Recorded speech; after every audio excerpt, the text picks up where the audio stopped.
G'day everybody. Just a short video today. I've come up here to Woorim on Bribie Island to check out some of the storm activity for Tropical Cyclone Alfred before it crosses the coast. You can sort of see some of the erosion that's on the beach, but nothing too major. But while we were up here, we decided to come down and have a look at this. This is part of Fort Skirmish, which is what Woorim was known as back in World War II. This is actually a submarine indicator loop control room. Now the submarine indicator loops was a bunch of cables that went across between Bribie and Moreton Islands to detect any Japanese submarines. But why I'm here today and why I'm doing a video is that normally this is locked shut.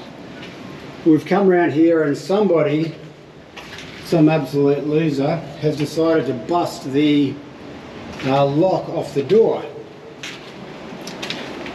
The opportunity for us though is that we can now get in here and have a look at it. I've been coming up here all my life and I've never been inside these rooms. You can see the old doors here. This is part of the old bathroom.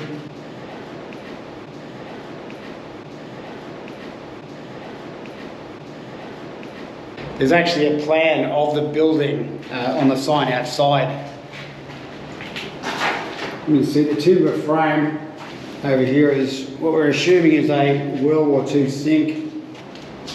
Toilets are in there. I'd love to get down into wherever that shower goes because I reckon there'd be a lot of stuff in there to search for with the metal detector. Again over here, I can't remember what room this was, I'll have to find out. I'll put it on the video. Looks like someone's decided to set fire to it all. You can see the concrete is starting to corrode there. Would have been a pretty good view here. Obviously the mesh wasn't here back in World War II. We're heading back towards the beach now. These doors are still all intact. There's a spare door sitting there. Some rusted out vent panels.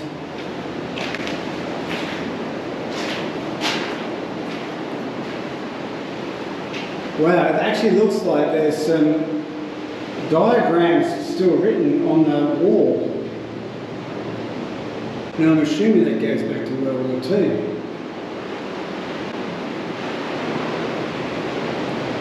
You can see how the building was made. It would have been boarded up and then filled with concrete. You can see the concrete boards would be there.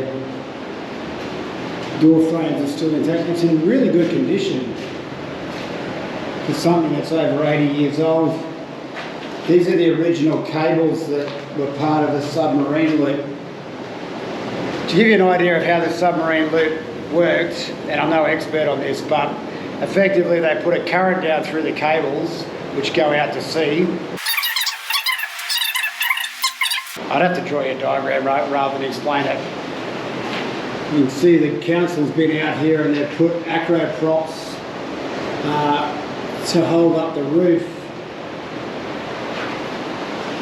Again, there's another cable area here that someone set fire to. Now before anybody goes too far in the comments, I think I will call the council and ask them to come and put a lock back on this building because I don't want too many people knowing that we've got into it. There's a vent hole there. I'll just walk you around the outside. You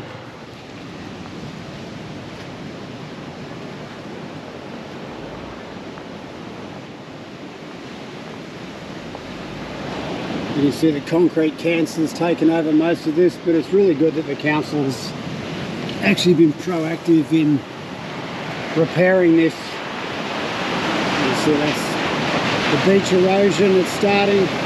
The council's actually put a lot of these sandbags in here to protect it. I believe they did that back in 2011. But it's a very cool structure and something I'm glad that is being preserved.